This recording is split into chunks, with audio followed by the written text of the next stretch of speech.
So it's like you try something. It's like the definition of if not first, you like succeed, try again, Yeah. kind of thing. And then eventually you'll get better weapons. You can clear the rooms faster, and there'll be different abilities and stuff like that. And so, let's So say yeah. you do fail a run, you don't make it in time. What are the consequences of that? The first couple times, I mean, obviously, there's always that impending like time pressure Yeah. of like the enemy, so you only have a certain amount of time to do stuff. But the first couple times, it's just kind of like you go back to Sanctuary, you equip some upgrades, sell like the stuff that you got, maybe like make a new plan, maybe make a new build, make a new weapon or something, and then you just go back in. So it's really fast. Like, how far can you get? We're trying to push the player to see how fast basically they can complete. Because yeah, at the end of the day, You got you've got the big big bad bad, the that's big gonna bad, get you. yeah. Yeah. I did want to ask about that actually. Of course, throughout the whole game, it's going to be there. It's going to be, you're going to see, I guess you're going to see it there. It's going to be constantly coming closer and closer and closer. I wanted to know sort of how you're visualizing that impending doom of the final boss. So what we were thinking is having like this almost like smoke approach the island. So if you saw from the first screenshot, it's like it's very moody, like the sanctuary anyway. But you sort of notice there's like almost, if you know like Guima from K-pop Demon Hunters, I too, that kind of vibe where it's like it's very like I don't know, eyes in the darkness, like eyes Yeah. in shadows. And then we were gonna have it so that the main antagonist is like they step through the fog Okay. when it's time to fight them. Yeah. So they'll have like a physical representation that you can actually fight. It's almost like Vecna and the Mind Flayer from Stranger Yeah. Things, something like that. Yeah, A bit like that. that's Yeah. great. Yeah. And in terms of, so obviously the final boss is going to be sort of coming to the sanctuary, I guess, right? It's going to be around the sanctuary, you know, Yeah. preparing.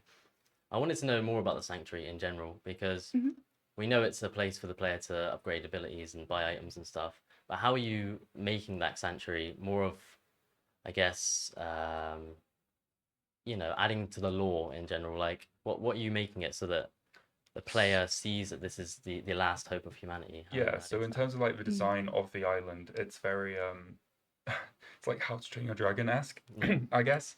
So the island has NPCs with their own like stories and stuff, for which we've got like narrative for. So we're trying to make the island feel like alive. I mean, there's a very clear like outside and inside to the island. So there's like the dock area you can see in the bottom. Yeah. And then inside the island, there's like the main shop area where you'll be able to like buy the upgrades and talk to all the NPCs that have like taken shelter and stuff. Yeah. Yeah. And so all these NPCs, they have their own sort of, They I have guess, their names. stories, names, Yeah, yeah. dialogue. Yep. Are you planning on adding voices or is it just We are text? currently, yes. So yeah, we have started some of it, but yeah, it's not currently in the build Yeah. that you'll see today. That's fine.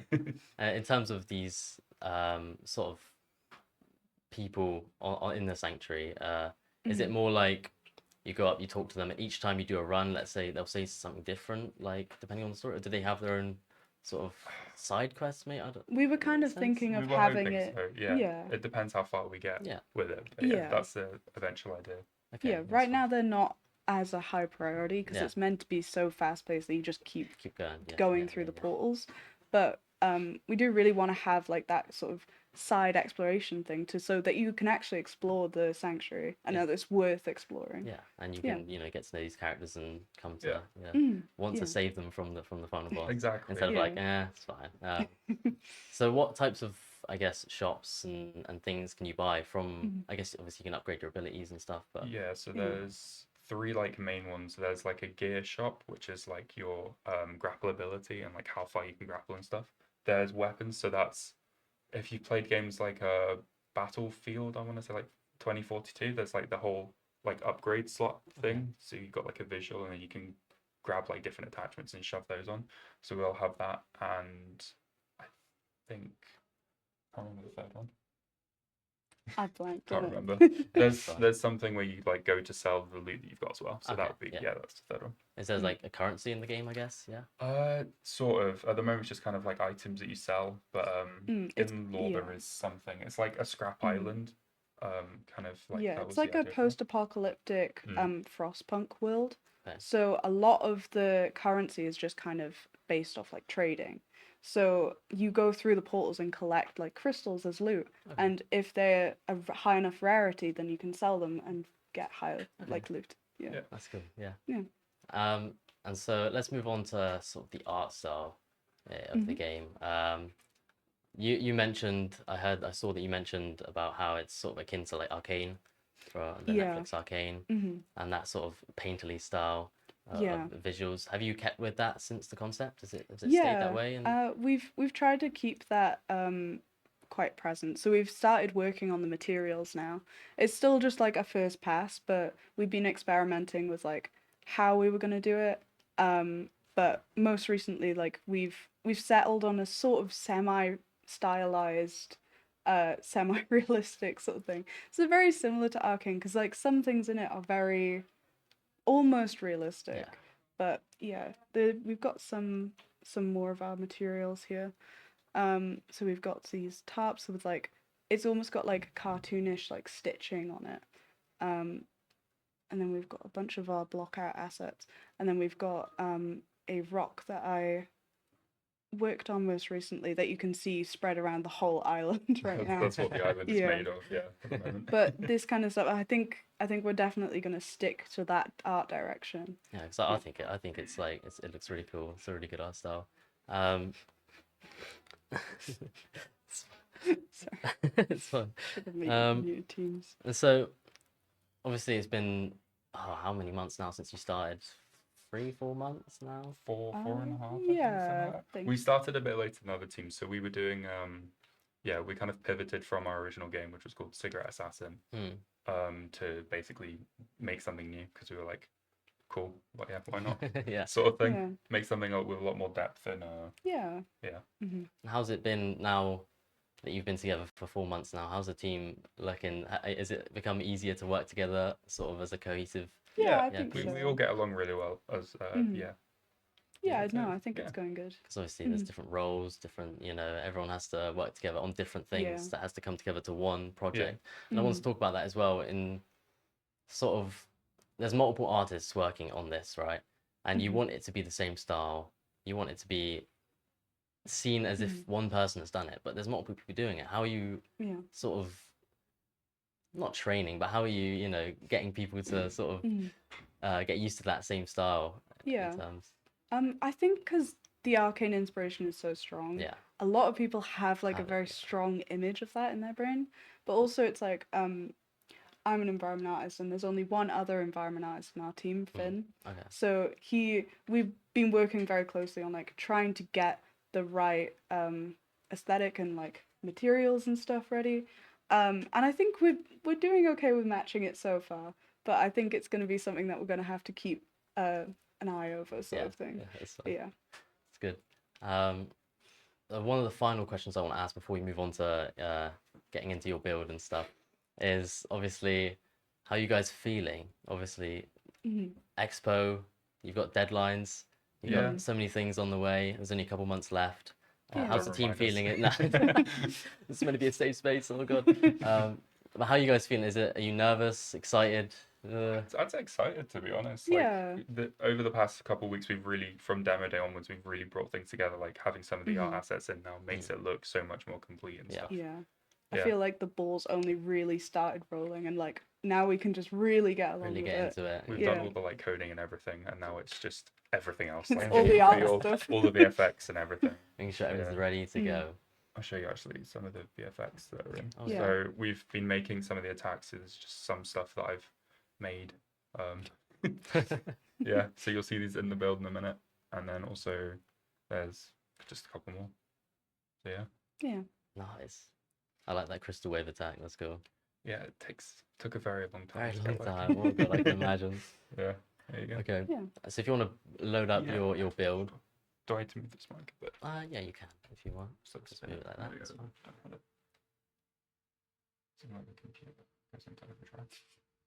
Sorry. Do you want to exit the PowerPoint just to make sure it's make sure it doesn't crash? Yeah. Oh no. Also, you can mute Teams if you want. No, it's fine. I'll leave it open. It's fine. Okay. So, I wonder if the audio will be picked up on. I'm going to turn it down a bit because it's quite loud. So this is our game. This is like our main menu. So one of the most recent things we've done is started to redo the UI. So we're kind of looking into how to make it look polished, I guess would be how I'd say that. And then yeah, this is our sanctuary level. So we have like a little intro cutscene, and then we've got like the dock areas of like some of the effects for fireflies. We've got, so this is the character model. This is like the proxy model that we have. So this is what the character will look like in the game, rough like estimate of that.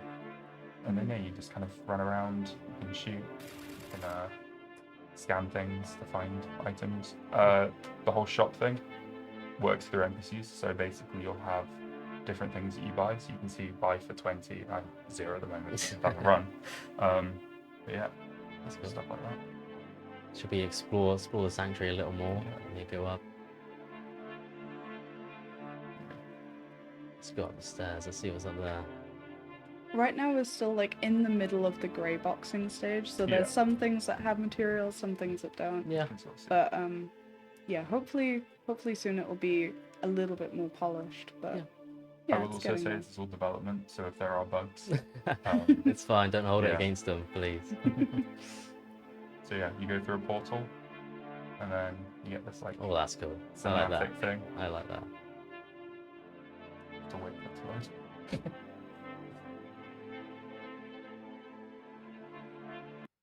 And then yeah, you're in a run. So you're basically forced straight in. So you've got like a grapple ability with E, so you can see when I highlight things. And then yeah, I've spawned in all the enemies. So they will launch stuff at you. So this is just one of the attacks. This is a projectile-based attack. Okay. So you see if it hits me, my health goes down a bit. And then when you shoot them, they do this really cool thing where they dissolve. Oh, that is cool. I like And that. then we also have a slice. This is one of our programmers. Oh. Where you cut the entire mesh in half and then it dissolves, which looks really cool. That does look cool. So yeah, you just want to kind of clear all the rooms, and as you play, the enemies drop things. So when you go back to Sanctuary after a run, you can see what you picked up. Okay.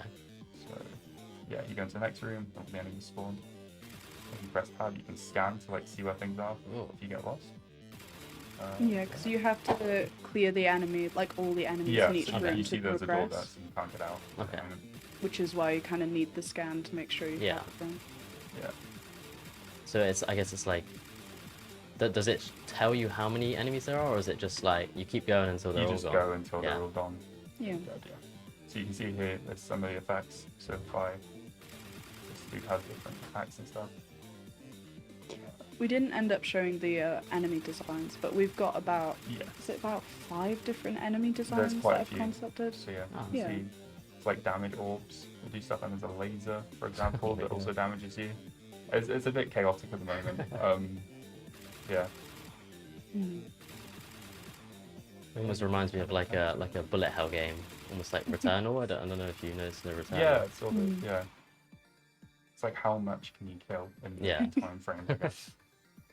And so when the time runs out, you go back to the sanctuary. You do everything. you get the items. Everything that you've got. You stays keep with everything that you've gotten from the run, but you have to then go back. Yeah. So. See if I can kill myself. Oh no. No. But yeah, you can see how they have like ranges and stuff. Yeah. For the enemies. I'm guessing you'll have to switch your strategy maybe sometimes. Yeah, so there's different guns. There's like shotguns. So if I went back to Sanctuary, I'd be able to equip a shotgun, and then it would have like a different fire spread. So you see it just firing once, it would fire like an actual shotgun. And there's upgrades and stuff for like the headshot damage, and there's area of effects of the gun and stuff like that. So yeah, that is our game. I'll wait until it finishes.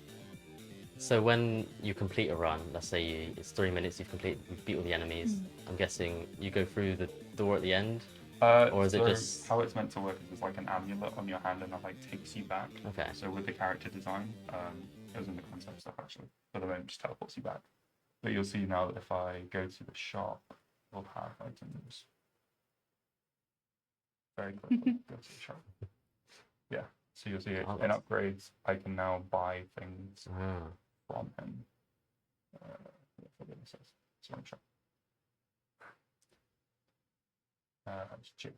Jeff is the Jeff.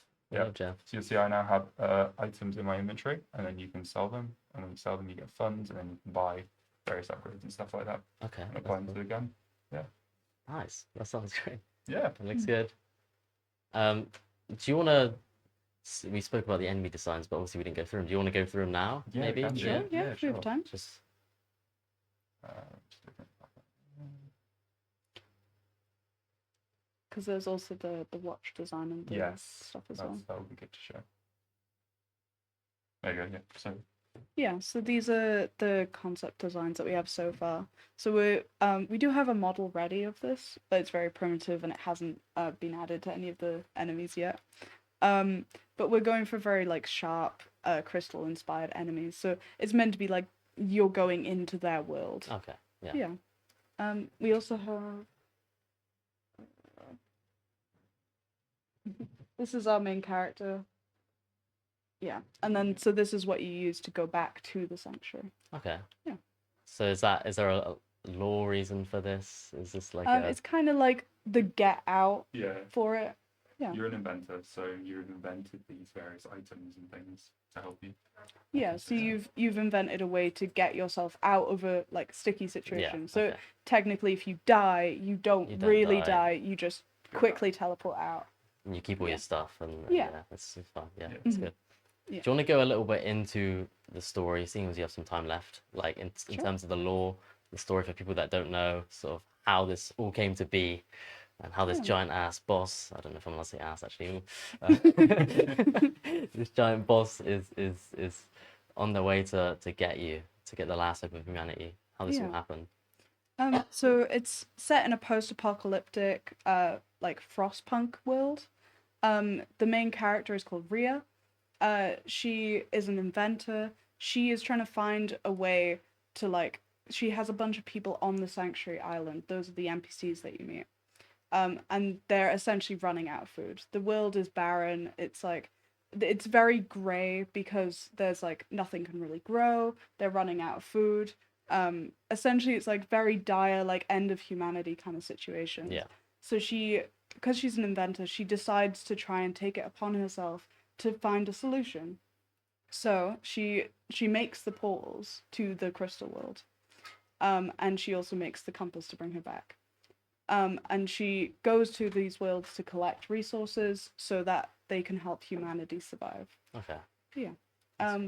The kind of context of the boss is a little bit unknown. We're kind of keeping it a bit like maybe the player finds out a little bit, but a lot of like why the world is apocalyptic and stuff like that, we're kind of keeping open-ended.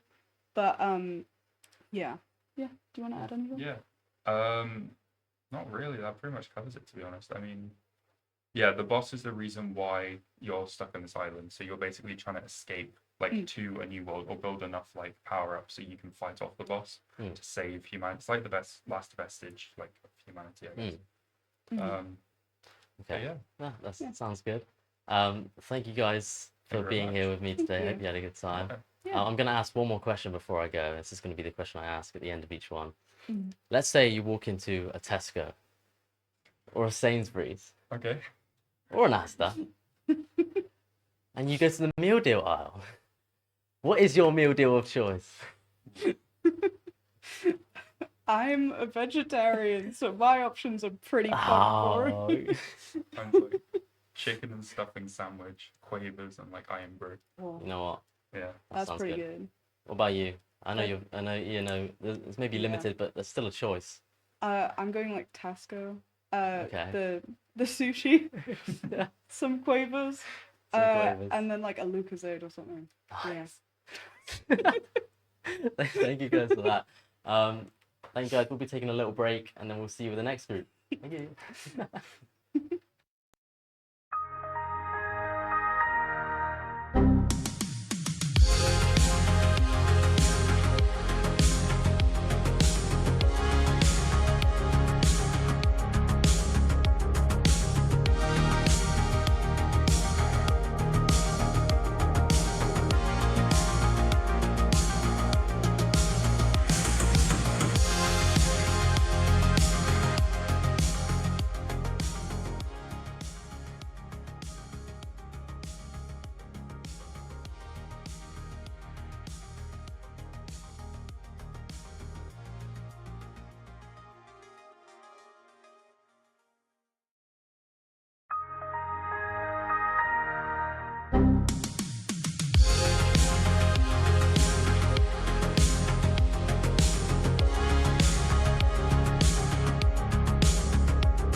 Hello, everybody. Welcome back from the break. We just had Incursion, and now we are joined with one familiar face. We got a new face here, but they're both from the team Booze and Brews. If you guys like to introduce yourselves again, give me your names and your roles. So hi, I'm Alistair, third year computer science, and I'm one of the lead programmers on Booze and Brews. I'm Liv, the lead designer for Booze and Brews, only designer actually, and I'm also in third year. So. Nice. So for people that didn't watch the first stream, didn't watch the first podcast, and might be unfamiliar with your game, do you want to give it a little bit of a rundown, a little elevator pitch, just to get people in the know? Yeah, sure. So Booze and Brews is an endless brawler, so it's very arcadic. It's about these guys who you're a bartender and a bouncer in your new cocktail bar, and you've got to fight off a bunch of locals who are very upset that their local bar's being changed into this new and upcoming bar. So yeah. 2-player, person is the bouncer, one's the bartender, so there's 2 different mechanics, 2 different players. So there's a lot to do, especially when you can switch players if you want to do that at the end. That's cool. And so it's been 2 months since you were last here. Obviously, back then it was probably pretty early in development, probably not even in development, very early concept phase. Yeah. It's been 2 months since then. Now you're in full development. How much has it changed since then in terms of fundamentals? Has anything changed drastically? Yeah, quite a lot actually. Yeah. We've changed, pretty much done a full pivot in terms of gameplay. Yeah. So we were going to start off with like a local multiplayer. That turned out to go in the bin pretty quickly. Turns out doing that in Unity is quite a pain. So we've changed into like a local split screen, but that's going really well. Yeah. All of that's set up. So progress is currently on the very upward trend. So it's lovely to see. And yeah. Yeah, we've had some rescaling with like art and assets and stuff. So there is a bit of a difference change in the bar. It's like a bigger area. There's like a dance floor now, so there's more movement and like paths for people to be moving around and actually using the gameplay mechanics and stuff. Nice. Yeah, sounds good. In terms of that, let's move on to the gameplay, the game design. Obviously, you said there's 2 roles. Yeah, if you want to move some slides up, maybe. Go through the whip deck. So this was our concept art at the beginning. So we had the bartender and the bouncer. But now we have actually got models for this. Nice. So we've just got some toon shaded assets that we sourced online. Mia's been changing them up a little bit, but we've got animations in done by programmers. Yeah. That's why they're a bit janky, but they're still good. So there's our enemy concept art as well, which we haven't actually got fully into the game yet, but we've still got enemies in the game. But this was our like design of the bar, sort of modern but rustic, if that makes sense. But this is how the UI is going to go. We're still updating like the health bar, hot bar sort of thing, but this is how the hot bar is going to be when you pick up items and stuff at the moment. I'll take you. So yeah. That's all that inspiration as well. So like where the dance floor is going to go, some props around, just dressing the scene generally. Yeah. But this is how it looks. It's an old one. We've increased it, so where you see the back wall is, we've blown that out into like a big dance floor and a stage. Okay. It's pretty cool. We've got a pool table just under where the camera would be and stuff like that. We've made a nice, lovely roof with like beam structures in. Nice. You'll see it in game and stuff like that. So yeah, new level layout and stuff like that. Yeah, we've got the outdoor area as well because we did get some feedback of having, you know, the enemies dying and then you're able to pick them up and like throw them outside, sort of gameplay mechanic. Yeah. But yeah, here's some more like models we've got from our artists. Nice. The UI right now is still a bit shabby, but it's all there. But that's what we're currently working on now, to just get some like polished designs that goes all the way throughout. We've just got like a little credit scene as well, just so we've got our names in there mentioned, credit. Make sure no one takes the glory.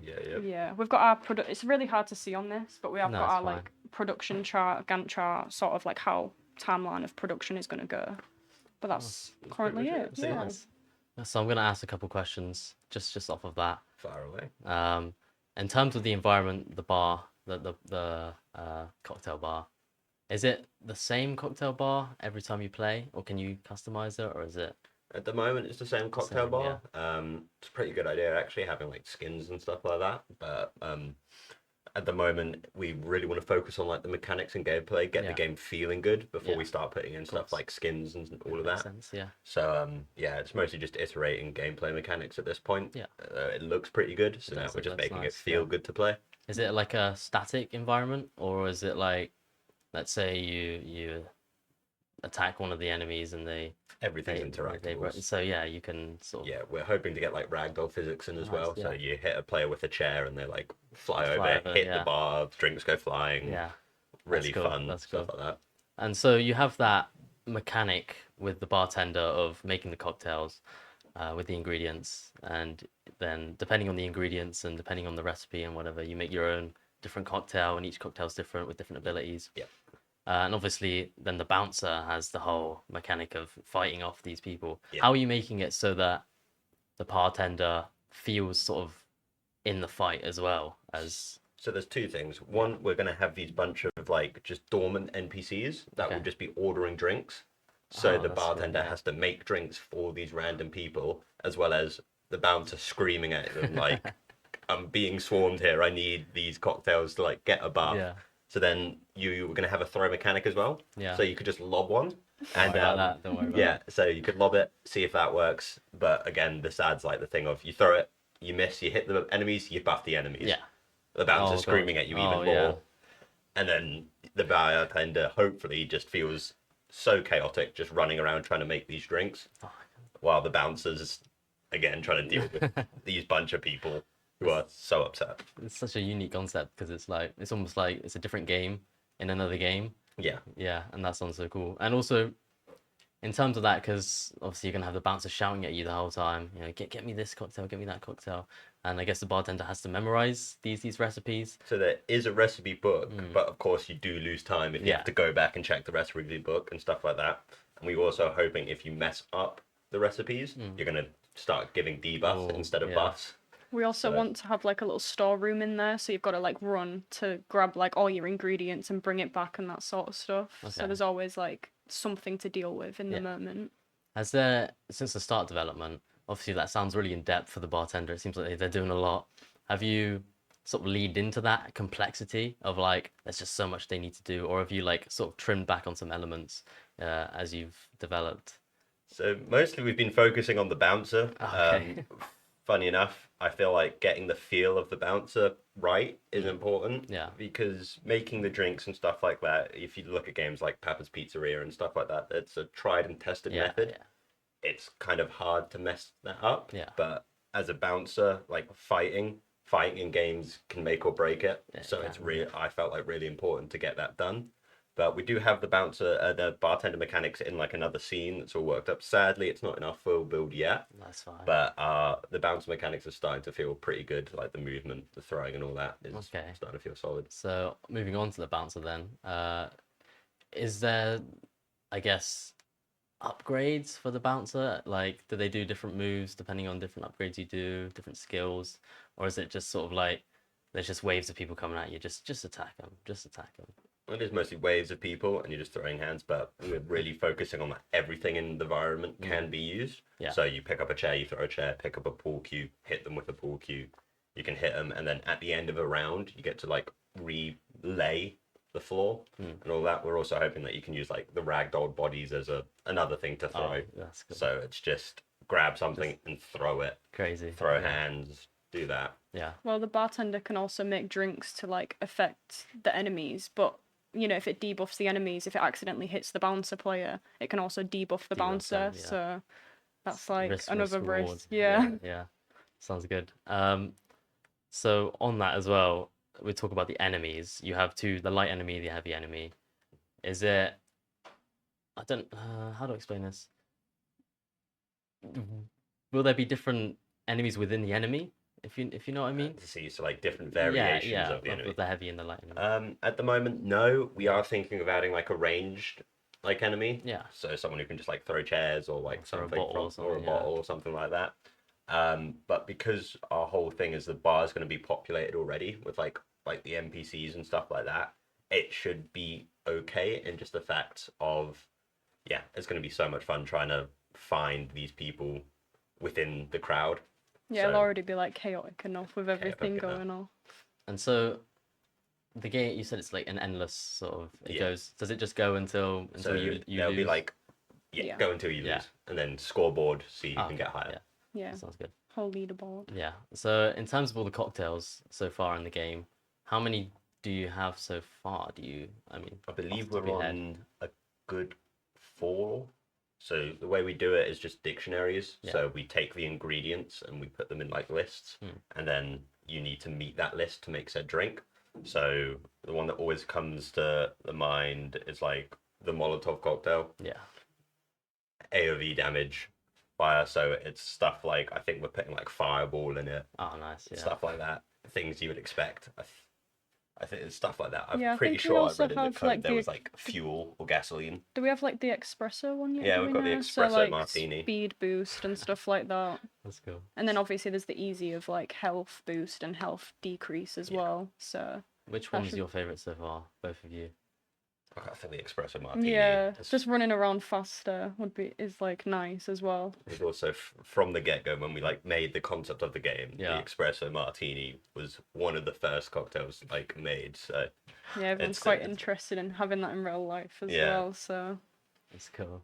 In terms of the art, your visual style, how many artists do you have on the team? I think it's 4 altogether. Hmm.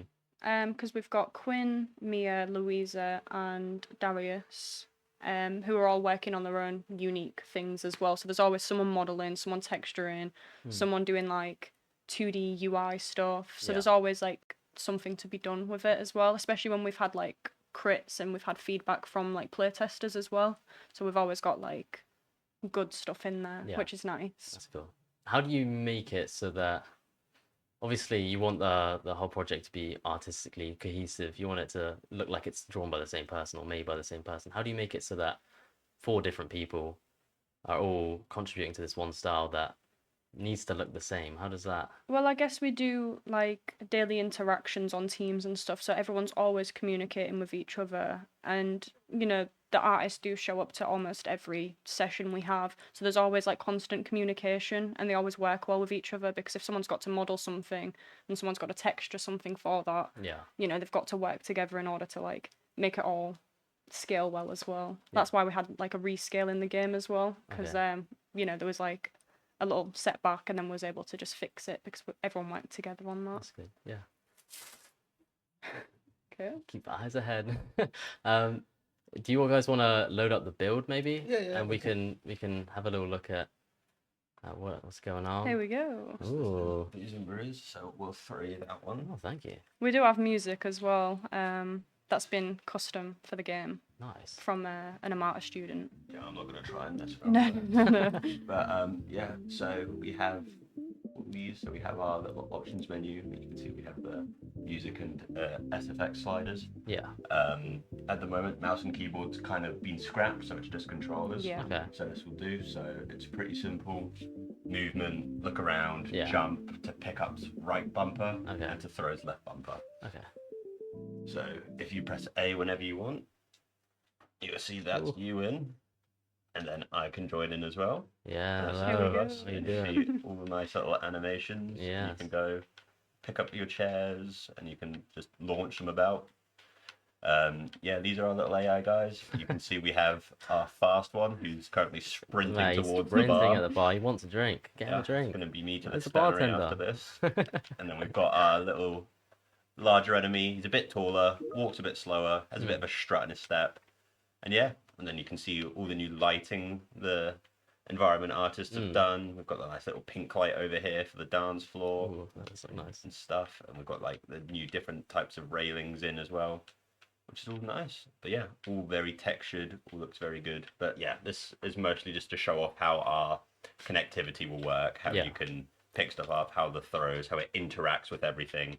So you can see you can even pick up like the tables, The tables. and then you throw them. They don't go as far because they weigh more, stuff like that. But if you like throw a chair into a chair, it just, yeah, all interacts. It's all nice. And then Nice. your bartender will be behind here. Sadly, you can get behind here, but like as you can see, you can't really do much Yeah, yet. that's But fine. they'll be able to walk in through the back doors, and then there is a storeroom back there. Get the ingredients and Yeah. All of that. make the cocktails. And we've got the outdoors as well, but Yeah. just That's, to be put in the ragdoll bodies. so yeah. It's good. I like this style with the characters that almost like, is it cell shaded, I guess? Yeah. With, Yeah. like the black outlines and And as you can see as well, when we have it in scene, you can imagine all of these bar Oh, guys yeah. will be like sat at the bar and stuff like that, and then that black outline will hopefully turn yellow, and then go red, when yeah. it's like a thing. So it also Okay. becomes a bit more of management, yeah. because that's what one of our design pillars was management. So as a bartender, you're managing drinks orders, you're managing how to make the drinks, and then for the bouncer to management, it's now you're managing the crowd. Crowd, yeah. So Does the crowd, let's say the bartender is failing and Mhm. making these drinks for these people, do those people then get angry and then start Yeah. fighting? Yes. And then the bouncer has to deal with them as well. yes, yes. So it's a And also, if you leave someone who's angry, like say in the corner, you just leave them, they'll start making other people angry as well. okay. So it's all a case of like you've got to go and try and stifle these arguments before they get too hectic, and then you have the entire bar on one bartender. So is there a way to peacefully So yeah, sort stuff out? we're Yeah. hoping so. If you get to them at a yellow stage, if you like press a button, you should be able to like talk them out of it. Okay. With all you know, on like a night out, and the guy comes over, and it's like, Yeah, no just- more. No more. And you're like, okay. Okay. And if So- they rile up, then Out they go. out you go. See you Yeah. later. Yeah. I think we're gonna add health to the bar as well, so they Hmm. can also attack like the bar itself. The more Ah, angry okay. they get throughout waves, just to make stages harder. And then that gives like sort of a Dual management yeah. thing. You've got to protect yourself and, the and bar. It looks like the bouncer's got a lot of work to do. on Yeah. this, yeah. Both players do. I like the idea of it because it's sort of, it's like that case of you're both going to be getting angry at each other. Yeah. Really, I mean, like if the bar's constantly attacked, the bartender's gonna be like, dude, get this off me, and then the bouncer's gonna be like, yeah, but you ain't making my cocktails, man. That These was people are getting angry. Yeah, the I think it's perfect vision. I think You it's just great. imagine people at Expo in a booth, and Oh, you yeah. just hear them just just screaming, screaming at each other. That's just angry, Start as friends, leave as enemies, Yeah. sort of thing. literally. But it's also very much pitched towards like streamers and stuff like that. So Yeah, you guys, it makes because sense. Yeah, hopefully when it fully works, you could very much see it making like a good live stream of Oh, just yeah. two people just shouting at each other for 100%. a couple of hours. yeah. And so in terms of the waves, I guess do they get harder each time? So is there more enemies, or is it like like obviously because it's endless, is it just more enemies, or do they get stronger, or is it? So what we're thinking, because as we said with like the herd mentality of like they get angrier easier. Yeah. Oh, okay. So it would be like a case of you survive for like 2 minutes. Okay, now instead of just one pod and then one pod, it's two pods pop up, and it's like, where do you prioritize? Oh, that guy's closer to the bar, maybe I should get him. Yeah. That guy's further away, I should have enough time to get back round, or that's the bartender's job to deal with. And then it's all about that management, trying to manage as these waves get more and more intense. Yeah. Okay, that's cool. Is there anything else you want to sort of go through? Just in terms of your roles, what's been like the most challenging thing? I mean, for you as you're obviously the programming. So definitely trying to get programmers to program together, like you were saying with like the environment artists of like trying to make it seem like one person. Yeah, it's very fun trying to be like, in your head it's like fine, it's like you do that, I'll do this, and then when it comes to like putting them together, it's like, oh, none of this works. But, yeah, I think that applies to like a lot of us as well. Like, oh, someone doesn't do work on this day, or we don't do work on that day, and then it's just like we've got to kind of wait or continue doing things without the thing that we need. So it's just like managing, for me personally, getting everything like done. Yeah, but I've got to say, not to toot our own horn, but our team is very good at when there is a problem comes up, everyone just kind of goes like in the team chat like, hey, this is the thing, and then we all work pretty quickly to resolve it. That's and then keep going. That's good. Yeah. And how's it been? Sort of, obviously it's been like what, 4 months now since you started working on it. Yeah. How's it been as a team now? Have you guys come together? You guys know each other very well now. Yeah, you know, like you could say we've done some like in-field research of the bars, make sure we like know what they look like. So but no, we're all pretty close. No, as soon as we get like feedback from any of the things we have done previously, we always like do a sprint meeting or like a task meeting of like things we can do to improve or what we can change to make things better. So obviously like the AI needs a bit of fixing, but stuff like that. And in terms of, obviously in a couple months we got Expo. Yep. You've got many deadlines coming up, I'm sure. Obviously this is a safe place, so I don't want to bring that up, but how are you guys feeling for that as a team and individually? Like, are you guys nervous, excited, ready? A bit of both. I'm definitely excited because I'm really like looking forward to see how like the project's going to end overall, because I do think we all are going to like continue like locking in, I guess, and just like getting things done, and you know, I can't wait to see like the end product. So the nerves are not there just yet. Yeah, I'm very excited to see how this goes. I'm excited to have our little booth open. I've got so many ideas of how I want it to look. Have like a little bar and stuff like that. Maybe get some like... There'll be a couple rattlers there on the side. Oh, a couple. Quite a few. Dozens. Oh, yeah. Crate loads. But, it's just research. Yeah. We've got to give them the proper experience. It's a bar simulator, so you have to get in-field research. Yeah, a few cocktail shakers, all that. Yeah, it'll be fun. Yeah, it's going to be so much fun. I can't wait. It does sound really good. I can't wait because obviously it will be at Expo as well. So hopefully I get to see your booth. But thank you guys so much for being with me today. I hope you guys enjoyed it. Yeah, thank you for having us. But I have one more question before we go. The question I've asked everyone. Okay. Well, everyone, I mean one group, but it's fine. But I will be asking everyone as the final question. So let's say you walk into a Tesco or a Sainsbury's or an Asda, and you go to the meal deal aisle. What meal deal are you picking up? I got this from Tesco on lock. So it's the chicken, tomato, and mozzarella pesto sandwich. It's fire. Tango apple and quavers. Everyone said quavers so far. Quavers are just top tier. The last two said quavers as well. What about you? I don't really get meal deals because I'm vegetarian, so the options are pretty poor. Getting deja vu right now. Oh yeah, well, I don't know. Probably, I just don't like the vegetarian options because it's always like spicy falafel and hummus. So I'll just go with like simply cheese. I get like one of the little dairy milk bars and I don't know, probably a cherry cola or something. Oh, sorry guys. It's fine. Wow, that sounds great. Thank you guys for being here. And we're going to take a little break and we'll see you with the next group. Bye.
Hello, everybody, and welcome back to the GA Patch Notes. We just had a little break. Obviously, we were with Booze and Bruce just then, and now we're joined by a new group who wasn't here back when we did our first stream in December. Greedies. If you guys like to introduce yourselves, your roles. You want to go first? Or am I going first? Okay, I'm going first. Hello, I'm Samuel. I'm one of the designers in Greedies, and I'm Louise. I'm one of the concept artists. Cool. So if you guys would want to give just a little elevator pitch of your game for people that are unfamiliar. I can't remember. It's like a top-down dungeon fighter, kind of. You play with your friends and you try to clear all of the humans out of your cave, and then right at the end you turn on each other to win the crown and become the king of the cave. Yeah. That's kind of what the game is about. Yeah, sums up. Yeah. Sums up pretty well. Yeah. Do you want to go through your slides maybe a little bit? We'll see what you got here. Absolutely. Well, And we'll This is like a pitch presentation. first, yes, is the pitch. Yeah. We have the rest of the team. First, we've got Luke, he's our other designer on top of the team. We have our now 2 programmers. It was 3. We've fortunately lost one. Unfortunately, due to personal Luckily, reasons. our programmers are pretty hard working. Yeah, so the other still 2 getting are through able it. to keep the train rolling, thankfully. Yeah. The 4 artists. Do you Yeah, want to we've got introduce the artists? concept artists? So it's me, Yes. Sonia, George, and Cody. We're all kind of working on different parts of the game to kind of keep it cohesive. yeah. But yeah, we're all concept artists because obviously it's a 2D game, so we don't need any 3D artists. That's so, cool. Yeah. Yeah, it's Then there's the actual anime speech. That's the actual one, not just my made-up version. Yes, players monsters to evict human invaders from their home before fighting each other to claim it for themselves in a multiplayer arcade dungeon explorer. Nice. So it sounds a lot better. We got who are the greedies? These are the main 4 characters we have at the moment. Skeleton. We have added an extra one. We do have an extra one as a backup. A Dullahan. It's like a big fire guy with in a suit of armor. armor. Yeah, it's a pretty cool design. We don't. It's not in the. Yeah, it's not in the pictures. Yeah. No, it's not in the picture. Not yet. We've got the gameplay, basic gameplay loop. We have evict the invaders, where the players work together to clear out each human, and then equip your greedy. So as you're killing and looting, looting, you will find upgrades and power-ups and different weapons to equip your greedies with to maybe match your playstyle a bit better and move around and things. Yes, yeah. Sorry, a second to load in my head. The win condition would be, as obviously as we've said, by the end of it, you will have to fight against your friends to claim final victory. The ones who have helped the team the most clear out the most monsters or humans will probably be more well equipped to fight. However, they may be a lot lower on health because they've been taking more of a beating by clearing the monsters. Yeah, we're really trying to make sure it's balanced. balanced that way. So it's like everyone's got a bit of a fair chance at winning right at the end. Okay. So it's not like one person steamrolls everyone. And... We're trying our best to avoid that as much as we can, Yeah. like keeping having benefits and negatives to dying or reviving or things like all kinds of gameplay mechanics to keep everyone relatively on the same level. Yeah. So no one is completely left in the dust because we're hoping to have up to 4 players at a time. Yeah. We only have 2 working at the moment, but I think I can't remember. As in like 2 playable at the same time, or as in like in the actual game? Because in the actual game we've only got the skeleton. Oh yeah, in the actual game we're still having animations done for our characters, so we only have the one skeleton at the moment. That's fine. But so far we only play test with 2 people at the most, just to have a bare minimum, really, just so we can at least show off that. The basic pillars of our games: we were replayability for enemies, conditioning to murder, and cartoonish fantasy. Nice. All should hopefully be fairly self-explanatory if we've done it correctly. Yeah, hopefully. Obviously. Definitely the cartoonish fantasy. It looks like a cartoon game, kind of. I mean, We've tried real hard to keep it kind of cartoonish. Yes, we tried to keep it a lot light-hearted, no gore or blood or anything obscenely violent. Like the worst thing is the enemies, and they've just got a bit more of a grungier look than the rest. Angrier. Yeah, they look angry. I do want to ask a little bit about that actually, in terms of the enemies and the players. In terms of the enemies, obviously you're playing as monsters, so you're against humans, which is different to most games. Yeah. Are the enemies all the same, or are there different enemies? Different so far styles? we have 3 different types of enemies. Okay. We have a sentry who will stand still and shoot at your player.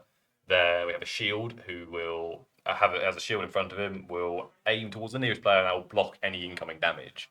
And the players have to work around that. And then we have one we're currently working on called a charger, who will just run at the enemy or run at the player or the nearest player, try and just like run into them to damage them. They're all going to look a little bit different as well. Well, quite a bit different actually. I'm working on the enemies at the minute. So I've done the sentry and the shield enemy. I'm just working on the charge one, but really working on the charge one, try and get that in.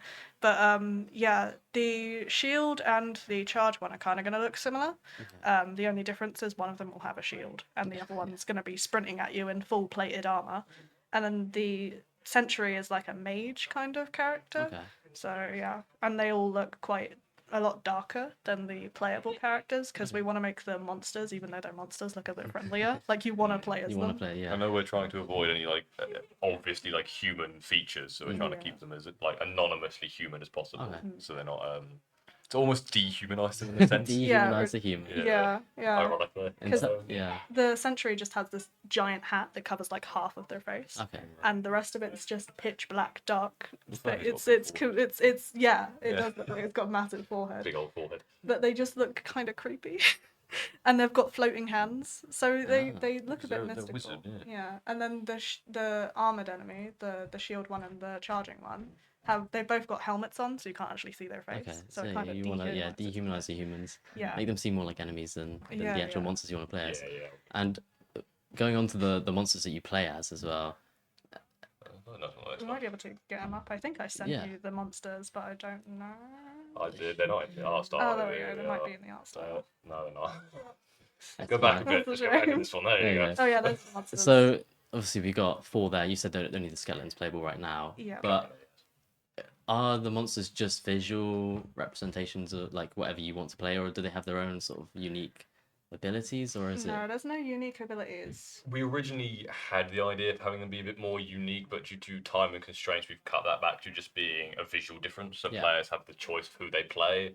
Yeah. The fire element on each of the players will correspond to whether they are player 1 to 4. Okay, yeah. Yeah. So in the game, depending on what player you are, because it will be a certain color, and that will show you on the fire. It will be the same color as your player thing. Okay. We will have other highlights around the player, like they're aiming to be different color, and all their health and UI is corresponding to their color, just to help players pick out and identify who they are on the screen a lot faster. So players are able to pick the same monster, Yeah. and then it changes the color. Yeah, that's Just to help with that. We're hoping to make like a player picker soon. Yes, our program has nearly got that set up. Having a So it's like player character select screen. menu. Yeah, select screen. That's Yeah, the word. that's the one. Do these monsters have their own like personality? Oh, definitely. Yes, we have tried our best to give them each a personality. I think. The only one I can remember, my favourite one is the Spriggan, so that's the one I know, Yeah, I the know Spriggan. about. On He's the back quite of serious. the The Groot-looking Groot-looking yeah. one, The the one with the green fire. He's a very serious looking guy. I did like designing him. Then on the back of his head, we've had this Oh, small yeah. little mushroom guy We haven't said. I on think the back of his head.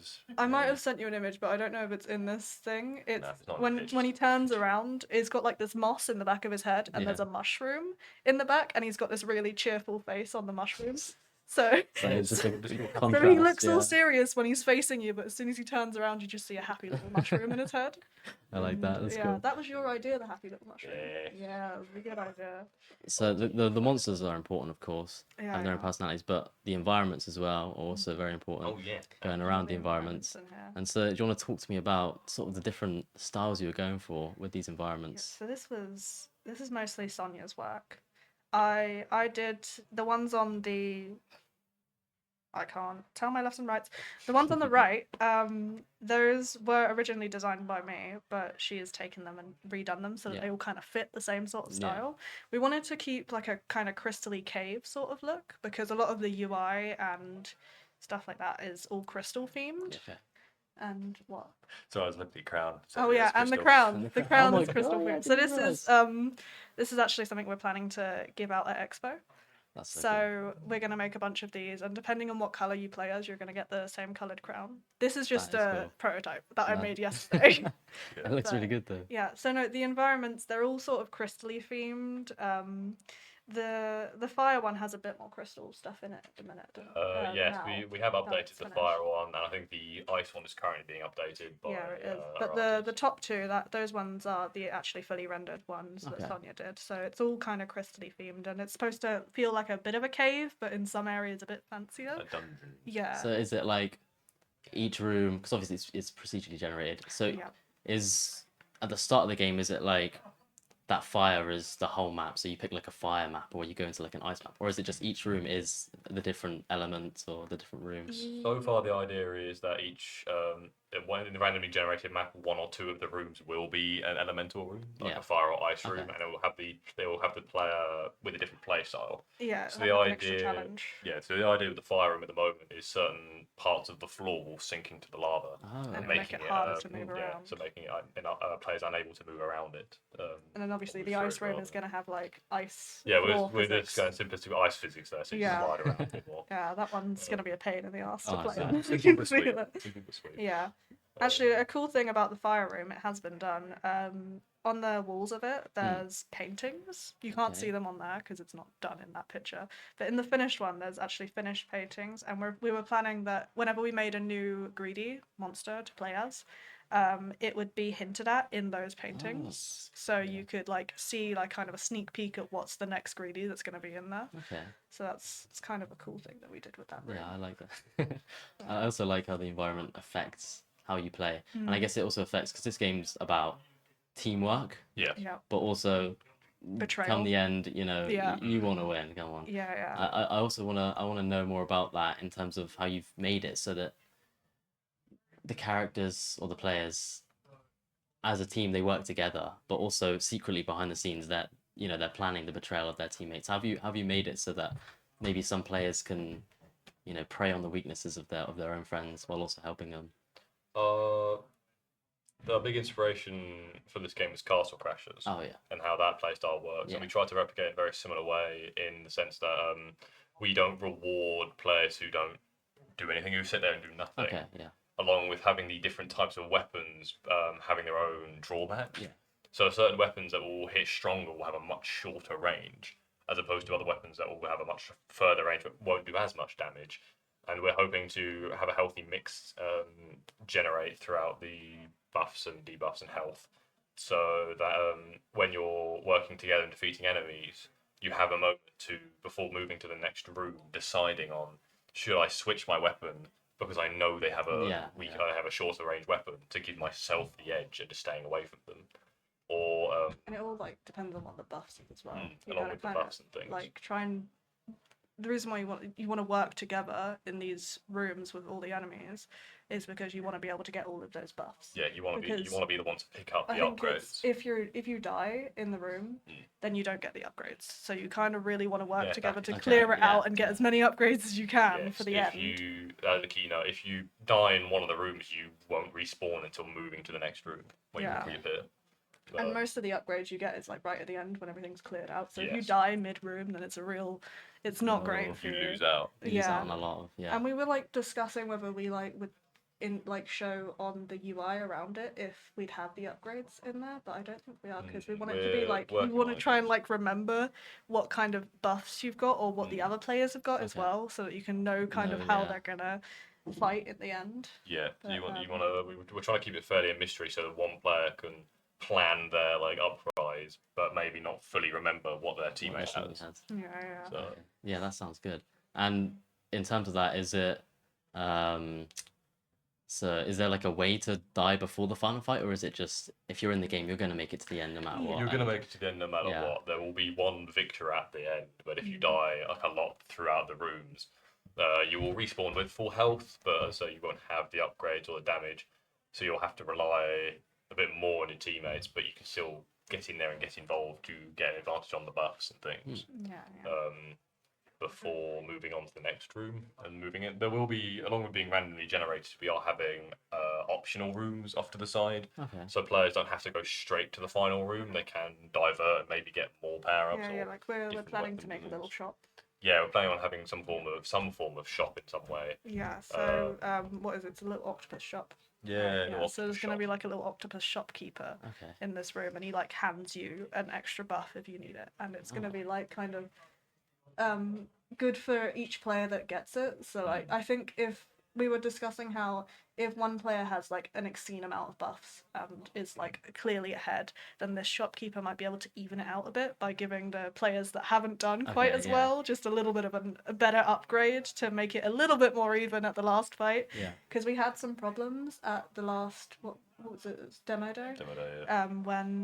When people were playing it right at the end, it would like be one shot kill sometimes, and that wasn't great.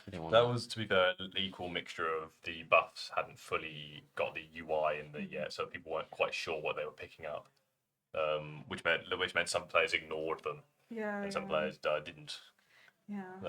They did always under. I think, have we fixed that yet? The one hit kill thing? We definitely have. Yeah. Okay. We just tested it. Oh yeah, that's true. Do you want to get the build up? Yeah. Show us the game. Yeah, Kevin. Do you want to play it? I've just played it, so I don't mind. I mean, if you don't mind, Go for it. I don't mind giving it a little go. Okay. I can't do this correctly. That's a bit rubbish at this, I do apologise. That's fine. Just reopen it. Yeah, because it did bug out at the end though. Yes. Skeleteam. Skeleteam is our name. We I don't think we love the introduced logo. ourselves. There you go. So if you hit A, and you should join in. There you go. I actually did well. This One stick to aim, other stick to move. You got your shoot. If you hit Y, you can switch to a melee. Well, melee in quotations. Yeah. If at any point we like to look at the map, it's the select, and you can open it and close it whenever you want. Okay. So At the minute we don't have a indicator for which room you're in, but I think you guys have made the octopus thing. Yeah, the octopus, if you can just about see it in the centre of the screen, is where we are.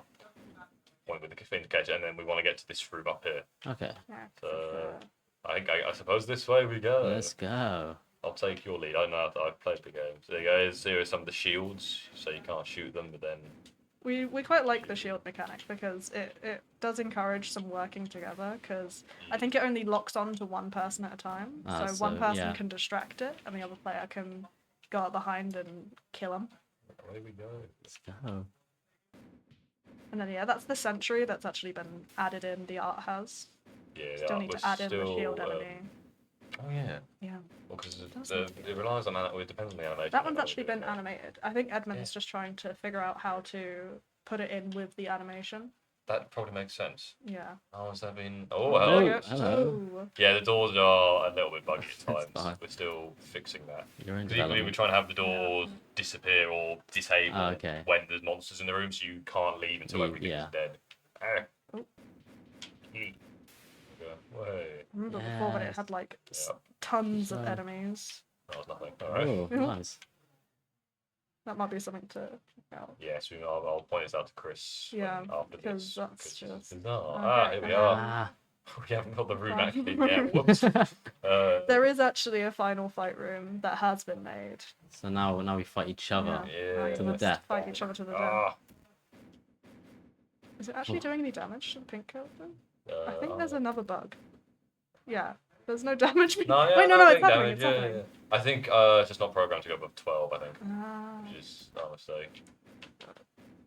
Oh, Oh god. Melee. what am I playing at? What am I playing at?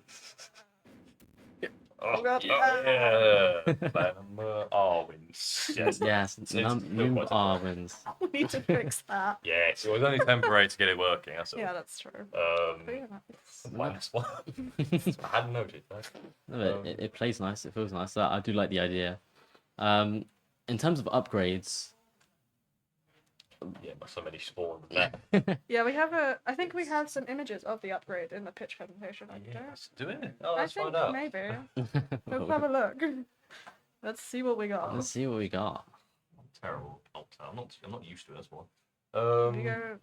Let's go down. Let's find out. No, it's all post production No, stuff. that is all. Wow. It's a shame. I did send All you. the budgets and things. Oh, there you go. There's some other images. Oh yeah, that's the artwork so that that's- goes on the walls of the fire room. Yes. And that's the fire guy. Yeah, There's that's the, Yeah. there he is. Little mushroom on the back of his head. Just poking his head around. Yeah. Wow. We do like those guys. I think those guys Yes. are like very popular. The Spriggan and the Donahan. Yes, I They're enjoy that. extremely Well, we did a poll, people voting which character they wanted to use, and or wanted to be able to play as, and these were some of the most popular ones. We Okay. based off of that. Will you be doing that? Oh yeah. Like, if we Possibly again, if we have time it's a to add stretch more. goal. Like if we manage to get all of the characters in and playable, then we might design another couple characters to put in at the minute. But right now, just getting these 5 characters Yes. animated and put in. That is is- mostly our It's a because big we thing only to try have and do. because we only have the one artist working on the animations. Okay. He's trying his best to keep up and get everything in. To be fair, he's also kind of learning how to do animation at the same time. In fairness, yes. We did try and get some animators from the animation course, but it But didn't they're work not out. allowed to, or they couldn't do 2D for us, so they can Yeah. only do 3D. So And Which is look, understandable. It's fine. adding on to this, I mean, I like in games when there's like a reason for something happening. Hmm. Is there like lore behind this? Oh yeah, Like, we've got some lore. Yeah. We're planning for at the start. You'll see like a little comic okay. of why these characters are fighting. So the monsters, they all used to be quite friendly with each other, but then there was this big disagreement about who should like lead all of the monsters. yeah, there's a vague disagreement. Yeah, it's a vague there's just something went wrong. And so now they all kind of hate each other. But it's like enemy of my enemy is my friend. Yeah. They're now there are humans invading their cave. They have to try and get them out and work together at that.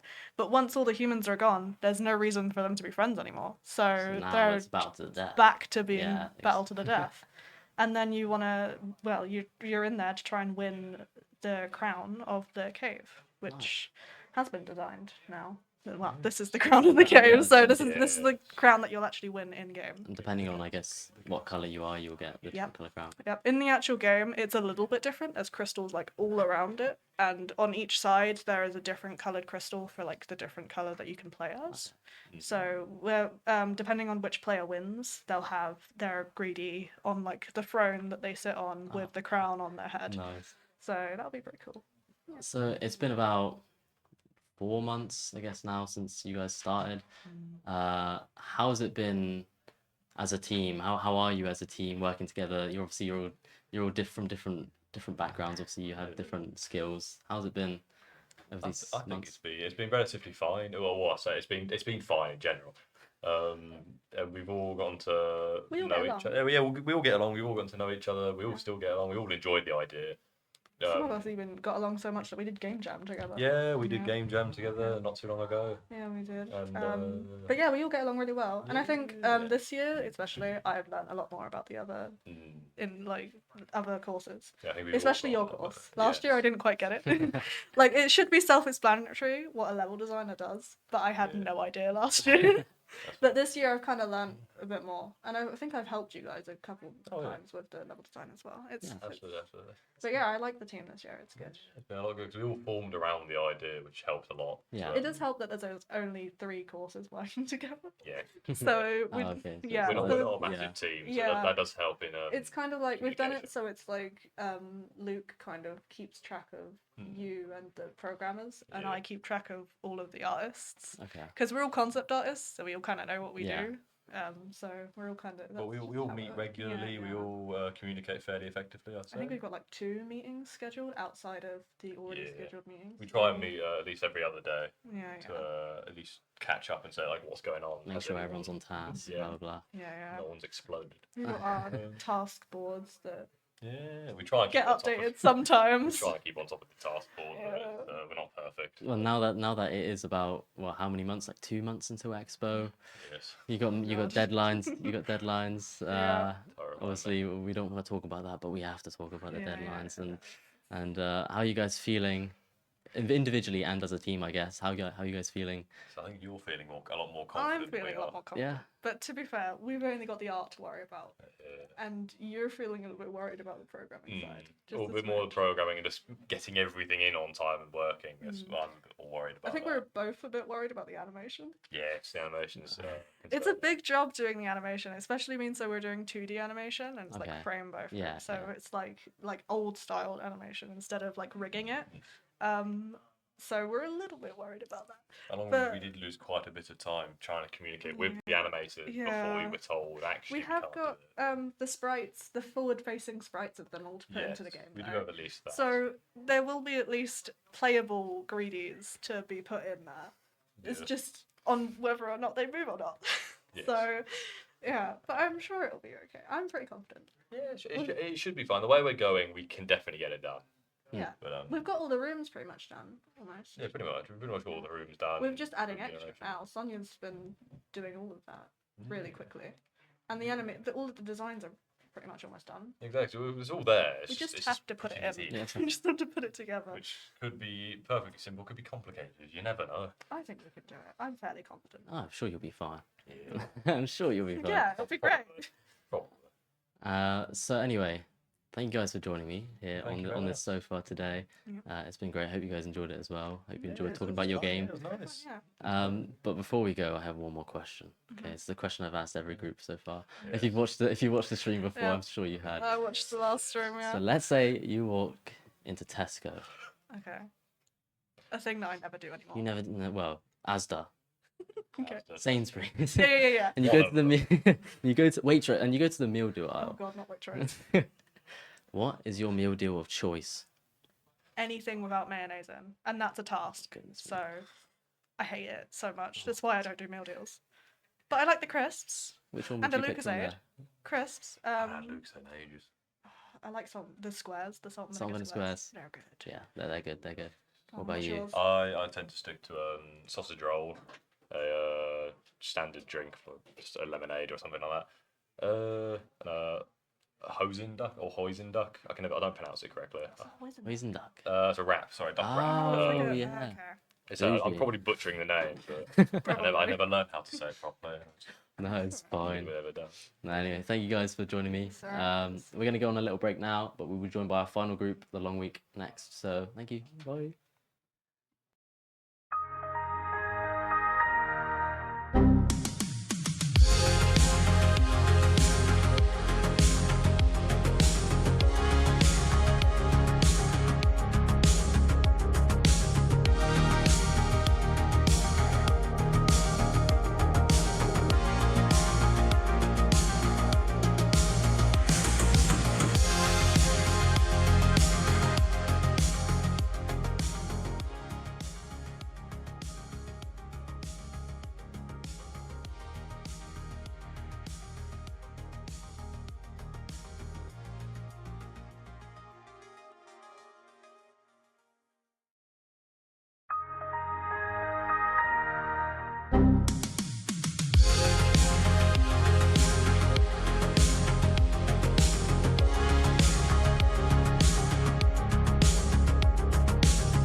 Hello, everybody, and welcome back to the GA Patch Notes. We just had our break where we were joined with the Greedies, and now we are joined by the Long Week. Hello. We've got some familiar faces here.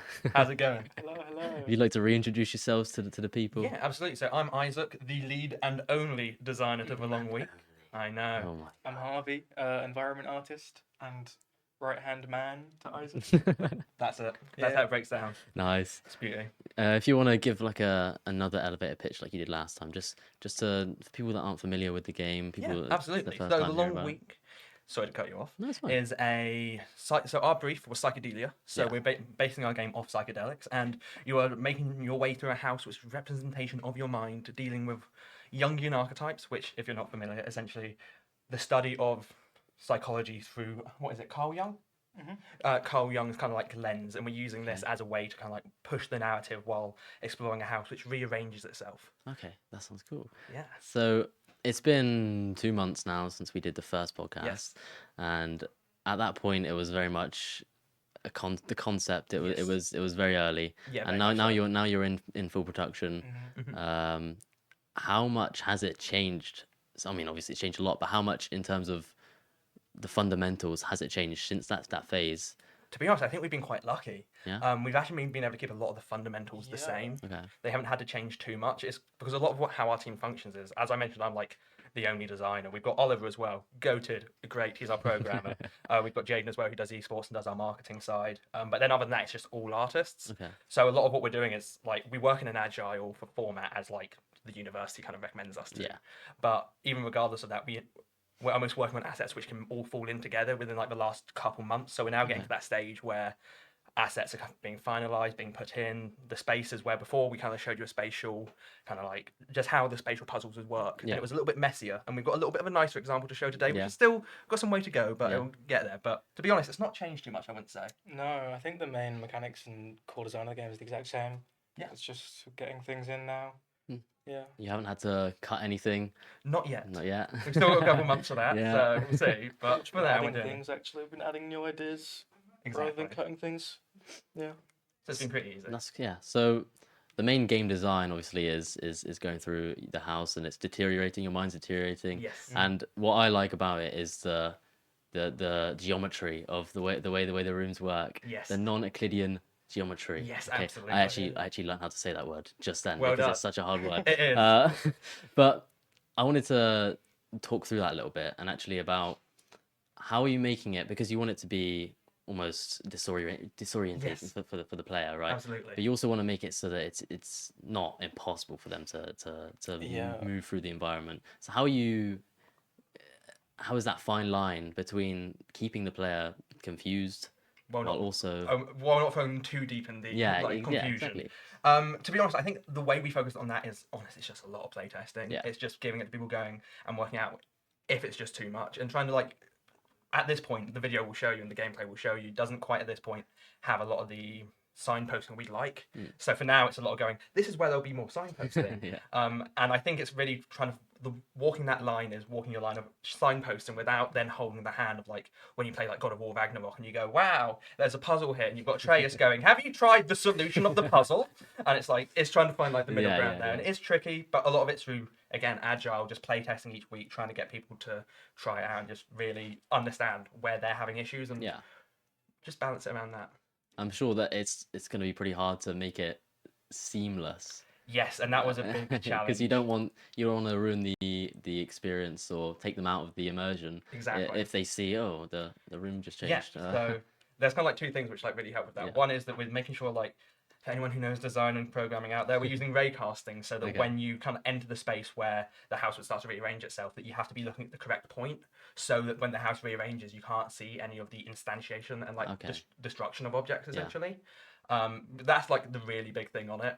It's just, and also a lot of other similar games. There's a game called Antichamber, which does something very similar in like it's non-Euclidean spatial puzzles. But they teleport the player, which fantastic method to do. But the hard thing about that is you've got to make sure you're teleporting the player exactly into the exact correct coordinate. Otherwise, you can see like the corner is going to be in a slightly wrong place when it teleports. You're going to go, something's changed. Something changed, yeah. So we've gone with moving the house around the player as opposed to the player through the house. Yeah. So. That's good. That sounds good. In terms of the art style, then we'll move on to that because obviously you want to have that feel of mystery, but also discovery and finding out everything about the house. I wanted to ask because obviously we have the people around the house you'll be interacting with, and over time your mind will get disorientated, and you'll begin to lose your sanity and whatever. I wanted to know what about the environment will also change along with those characters, I guess. What in the environment will also change to reflect that insanity? Well, I should probably throw this one over to our environment artist here. Yeah, so Owen and I, the other environment artists, we've been figuring out this question. One idea we've had is to include animated textures, so based on a toggle, textures like patterned rugs and like ornamental wallpaper will begin to become fractals and kind of animate inside of the scene. And the idea is that as the game progresses, these animations and the color becomes more vibrant and everything becomes more chaotic and extreme. And I think through that we showed the player kind of losing their mind, and through dialogue as well we can show what's going on. Look at the player's losing his mind. Yeah, absolutely. And I think just something you mentioned was kind of like almost the color becoming more vivid as you play, and I think that's a big part. Yeah. And you'll see it as well in the demo. Is like at the moment our demo is quite colorless and monotone, but that's the intention. Is we want the game to start off where you have an understanding of the house, and as you walk around, it starts to become weird and more colorful, more vibrant. So then that psychedelic element becomes very clear. Yeah, the way I've been thinking about it is a bit like the Stanley Parable. So the start of the game is kind of aggressively mundane. But as the game progresses, we kind of raise the chromatic aberration and all this stuff, and it becomes a bit more unique as well as colorful. So it's not just a bland setting, but it's kind of alive as well as colorful. It's more than just a house. More than just a house. Yeah. And the characters that are in this house, they're obviously going to be the main part of the game. You have to interact with them and come to terms with your subconscious and stuff like that. Exactly. And how will they react with the environment? How will they be in the environment? Is it like a... So the characters are like... I'll quickly flick through a little bit of the playlist, or not playlist, the PowerPoint. So you can see some of the ideas of what some of these characters may start looking like. So all the characters you're really going to interact with are animated objects, because again, as we're basing it off like the psychedelia brief, you have this like big concept within like psychedelics and that whole study of like the idea of like ego death and becoming one with everything around you, and then the idea that these inanimate objects around you, maybe they're like living as well. And we're really trying to like work with that. So a lot of these objects you're going to come across are like animated objects, and a lot of the ways you're going to like interact with them and how they kind of like, they may not even really always address the changes unless it's very obvious or something which kind of needs to be handheld to the player a little bit. Sometimes it's one of those where this is just so normal to them. They're the living radiator spiders we see on the screen now. It's like, to them, the room being upside down is going to be just normal. They can fly anywhere. So it really depends on the character and like who they are. But there's ideas going around of like the darker looking characters actually being the ones to help you, and then you have like these cutesy looking characters who are actually trying to mislead you and almost like just you trust them because they're so cute, and then you realise, wait, no, they're lying. Yeah. Exactly. Yeah. But so we've got different ideas here, some cuter ideas here. So this little lamp guy is one who might follow you around, like be able to help show you different walls which actually aren't real walls. Cool, yeah. So don't trust the lamp. Exactly. But just get a different idea of some of our concept art as we click through. But yeah, that's cool. Yeah, and in terms of the characters, obviously they all have their own personalities, I guess, and their own dialogue that changes the story. Of course, that's one of the main parts as well, is it can change you speaking with these characters, and depending on what you do can change the world around you. Yeah. And so how does that work? So one good example I can give is we've got Owen working on a record player at the moment. And for instance, I feel like music's such a big part of like the psychedelic experience. And so with that, we want to make sure that music was embedded within. So Will's working on like his own soundtracks. I'm working on some stuff with guitar, but we're really trying to find like... My mind's gone blank. Why has it done that? Could you repeat the question one more time? So, obviously, the characters themselves, you want to when you interact with them, Yes. it will change the world around you. How would that work in terms of? Yes, of course. the Sorry, with story? the record It's player. fine. So as you like, It's so of fine. course we want the music to be part Yeah. of like this whole thing. So the idea is maybe as you walk in the living room, as you put one record on, a pathway or a doorway might change, Okay. and they'll be tied to the sound of the record and the name and so on. But as you interact with them, you might have one dialogue tree you go down, and as they talk about this part of their personality, maybe that's represented within the house, and that becomes available. So it depends Yeah. what parts of the characters you make vulnerable through conversation as well. Yeah. So we have a core gameplay loop right now surrounding the child, the mother, and the father, and the jester. So these are like core Jungian archetypes that we're basing these characters off of. And one idea we have is that each room is kind of their habitat. So, for example, the child's room will be like very much indicative of their personality. So it's like a child's cot and very playful objects and so on. And we're playing with the idea of having kind of two personalities between each character. So you have the positive and negative. So the child, maybe one side of them is full of wonder and glee, and then the other side is kind of full of fear and full of dependence. And so I think what we'd like to do ideally is try and represent these personalities within the room and through the changes in the room. Yeah. And we'll see how far we come along with that, because it's more of a stretch goal, I think, for now. Yeah, absolutely. Although I feel like that's still stuff which, like, even if we're not able to fully realize, like, you know, these full narrative branches which completely change the house, even if we're not able to fully realize that, this idea of two sides to these archetypes is something which I think is very much still going to come up. Like when we're talking about dialogue for the father, for instance, like there's like not this is necessarily going to be in the final game, but there's like, you know, ideas of dialogue about a voice being heard in the dreams, a voice of, like, you know, fire and love, and it's like these two contrasts. It's like, whose voice is this? What is this fire and love? And of course, if we spoilers, but if we dig out of it, we can always take a look at like the father, like the idea of, like, you know, this very angry father who's also trying to lovingly guide their child, but they've got this dark side to themselves which makes the child regress, and as we'll show in the demo in a minute, makes the character shrink down. Yeah. So and each character, when you interact with them, there's kind of a linked ability that happens. So with the child, as you mentioned, after interacting with the child, you'll shrink as the player, and we're playing with other ideas for the mother and father as well. Yeah, we've just got Oliver's been working on getting a system going where we can rotate rooms, so that as you're walking through, you might see a room on the ceiling you can't get to, but you're able to then, maybe with like the father's power, you know, this sort of like absolute power sort of idea, like the man of the house. Like he's able to, like, using this power, you're able to rotate it, so then the door which would be on the ceiling would instead be in front of you, and you'd be walking along like the brick walls instead. That's cool. So we've got that mechanic coming in. So there's a lot of different things which are piecing together. Okay, that's cool. Do you want to maybe get the build up? Absolutely. And we'll get into it. See what it's all about. I really like the authority figure father. Right. It's quite cool. So so this is our current main menu, done by our fantastic concept artist Will. So we've got a little gallery here. We'll flick through them. This is just some ideas of different images you'll find throughout the game. So this is Jazzy's concept for our main character, who you also see on the main menu. Yeah. And then more art from Will. You'll see a little bit more from Jazzy at some point, I think, as well.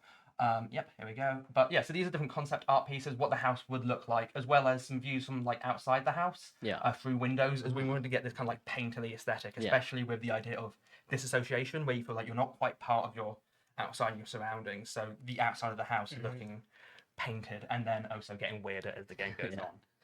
So we'll press play. There's no audio yet, but there will be beautiful audio by the time the game is done. That's fine. Oh, that looks cool. I know. So we come into game. Here we are.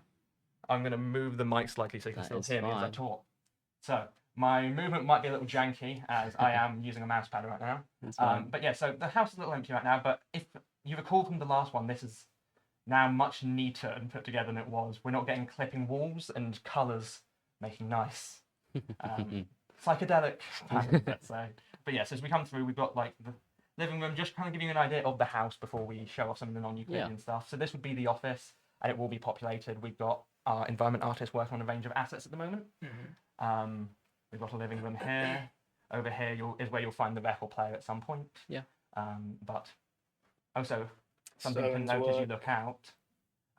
if they want to blink in time. Yes, our skybox is Oh, animated, I like so that. the eyes stare and blink at you. This looks great. Yeah, these are all Owen's assets that They he are. made. Cool, and then we'll come downstairs. We'll quickly. You're getting a very beautiful view of this as I have to use the trackpad. But I'll show off the kitchen as well here. This is Harvey's Majesty. This is his work. My majesty. Which Very looks nice. fantastic, I'd like to say. It does. Yeah, I think we're gonna add more filler assets later in the production phase to fill Yes. the house up more. 100%. We've got Alex working on stuff like bin bags and just like different items to Yeah, populate the house, make it course. look messier. And then also we can create versions of rooms. So, you know, a version of, let's say, the bedroom, which is really messy, one which is Okay, like yeah. pristinely clean. So you can also tell a narrative just with the state of the bedrooms and of like course, yeah. rooms. But now we'll show you a little bit of an idea of how the non-Euclidean geometry is coming along. So Sure. as we push to what would be the cellar, we'll come through to where the fuse box will be. Imagine the power's gone out. Oh wow, we just changed the fuse. But as you've gone in and you've changed the fuse, you've realised the room behind you's changed. This isn't where we came in before. Ah. Spooky. For now, these are just endless eye walls, but these will lead off into their own strange non-Euclidean. Oh, I love this so much. I love know, that. right? It looks They're so cool. It Yeah. looks So we so can cool. highlight it once more here again. It's just the way it doesn't move, I know. It's Yeah. the way but it's everything locked else on. does. Yeah, it's so Yeah. cool. It's so trippy, which is Exactly exactly what we want. Yeah, Yeah. it's perfect. And then as we come through into the living room once more, as we walk around, you'll notice, it looks just like the living room again. It wasn't on the bottom floor before, but the way again we came in Oh is my. gone.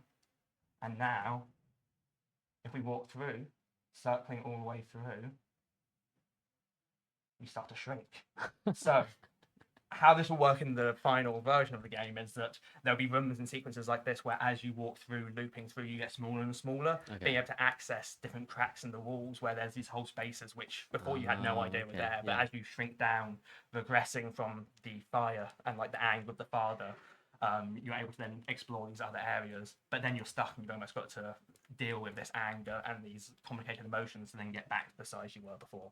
Sounds so cool. So, but yeah, it's all. This is our main loop at the moment. We honestly last night I was up late making sure that we Late. got a nice looking version of the house with all of Harvey's just assets. No, for it the looks walls it and looks doors. incredible. It looks Thank incredible. you. But I'll bring us back to the main menu just because I feel like it's a nicer view. Oh, it is. It looks incredible. I know. How can we not? And so, in terms of obviously we saw there, that's like obviously it's just an early build, but you said over time at the start it'll be more I guess dull, and then over time you'll add the color. How are you planting the seeds of doubt in the players' heads Yeah. at the start? Sort of, making them seem like, okay, this It's isn't. mainly through dialogue, firstly through the objects that you interact with, and then also we're thinking of sprinkling in notes and passages that Okay. you might find around the house, and maybe like lists and chores that you're meant to do, and in all these things, there's kind of hints in them that tick the player off into something's not quite right here. But we also don't want to set it too hard until stuff just changes. Yeah. You kind of want to put maybe like a slight sign that something's not right. But we've got here in the current intro sequence that this is you taking the pills and this is the start. Chances are with the way we play the game, the first 5 minutes or so is most likely going to be a bit more standard. First 3 to 5 minutes, you're going around the house, you're getting used to the layout. This is where the kitchen is, this is where the cellar is, blah, blah, blah.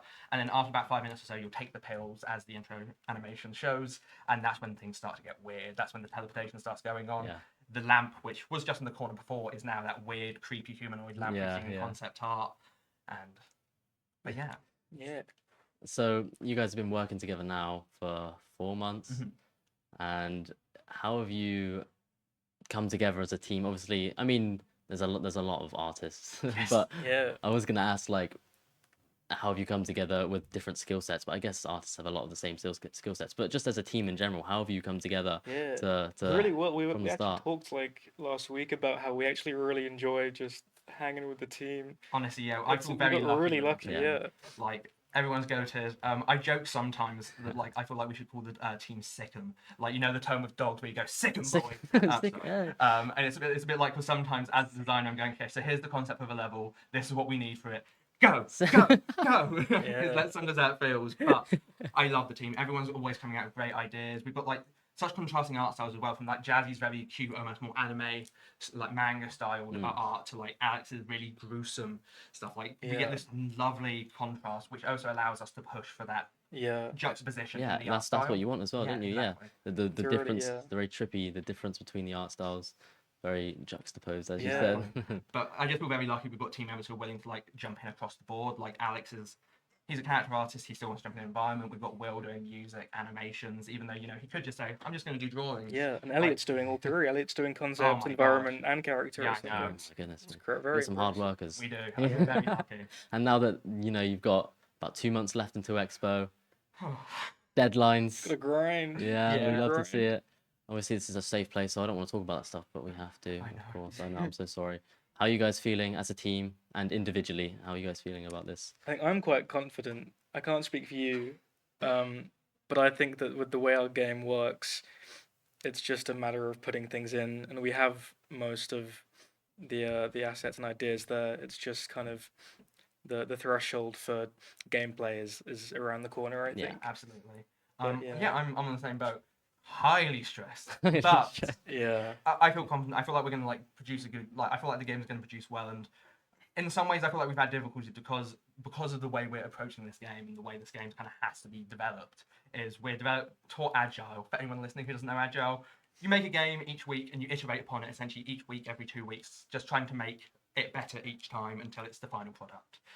With us, we are very much trying to encompass, as Falmouth teaches us, agile, but to some extent I almost feel like we have a waterfall process because we need so many pieces from our team of artists ready that things can slot in. It's why when I've been able to show off examples of the non-Euclidean geometry, it's been like, look, it's going to look really pretty when everyone's done, but for now this is my ugly designer version. Yeah, no, definitely. But it's all coming along, and honestly, I'm just very excited to see it done.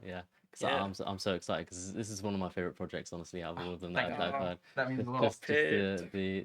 Just the way it works, and obviously the long week. Each day it's going to get worse and worse and worse for your character, and you have to go through the environment and figure it out yourself. Yeah, exactly. While everything's changing around you, and I just eventually trying to escape this house. Yeah, I just want to know, what's your favorite parts about the game individually? I'm biased towards the narrative aspects. We were lucky that our team actually bought into the Jungian theory, because when we got the psychedelia brief, I was really trying to shoehorn it in because I found it really interesting. I remember being like, Cyclops, I'm Starmer. Yeah, exactly. And they took onto it, so I'm really glad that we're able to work with that stuff, and that Isaac and I can do lots of fun dialogue with all these characters. Oh yeah, I bet. Yeah, for me, I think it's a mix between the non-Euclidean geometry, because I do love it, but it is also the narrative as well. It's I have such a soft spot for the works of David Lynch and just these very esoteric pieces. So this is also just a chance for me to just brainstorm and just vomit out whatever my mind's thinking. Yeah, because you said it's had inspiration from Twin Peaks as well and stuff. So yes. Groundhog Day, that sort of thing. So that sounds great. Yeah. Before we go, I'm going to ask one more question. Go ahead. And it's a question I've asked to everyone so far today. Mm-hmm. Okay. Let's say you walk into a Tesco. Oh no. Or an Asda. Okay. It's a meal deal question. It's the meal deal. I'm going to say it's the meal deal. Oh, I'm going to get flamed. Don't feel self-conscious, of course. No, I'm getting. Every answer is the right answer, unless it's egg and cress, of course. But okay, I'm not getting blamed. I think I've got my answer. Do you have yours? Yeah, mine's I get mine pretty regularly. I always get a tuna sandwich of some kind. Okay. It's controversial. People hate tuna sometimes. That's fine. But tuna and sweet corn. And then I dig a little flapjack. A little flapjack. Good. No, none of this crisp stuff. None of this crisp. Ooh. I'm not a fan of crisp. Yeah, I mean, I'll get a little bit of hate for that. But a Coke, a Pepsi. Yeah. I think for me, I'm so basic. I used to eat fish fingers every night for dinner until I was 8. So I've got the worst. I've not got a very developed food palate. It's probably if I'm feeling really adventurous, chicken and bacon sandwich, ready salted crisps. That's really adventurous. I know. Though. And some Coca-Cola. I know. Okay, what if you're not feeling adventurous? What do you do then? Cheese sandwich. Cheese. That used to be my college go-to when we had the. Ready salted was you feeling adventurous. That's They're my safe food. I just love it, alright? Okay, fair enough. No. Well, thank you guys for joining me today. I hope you've had a good time. It's been a pleasure. Thank you. And thank you guys for watching. This is the end of our second stream. So it's been a big thank you to all the people who have watched and all the people behind the scenes and all the people that we've interviewed today, and hopefully their projects come along well. And we will see you in a couple months for the final podcast, just in time for Expo. Thank you guys so much for watching, and we'll see you next time. Thank you. Take care.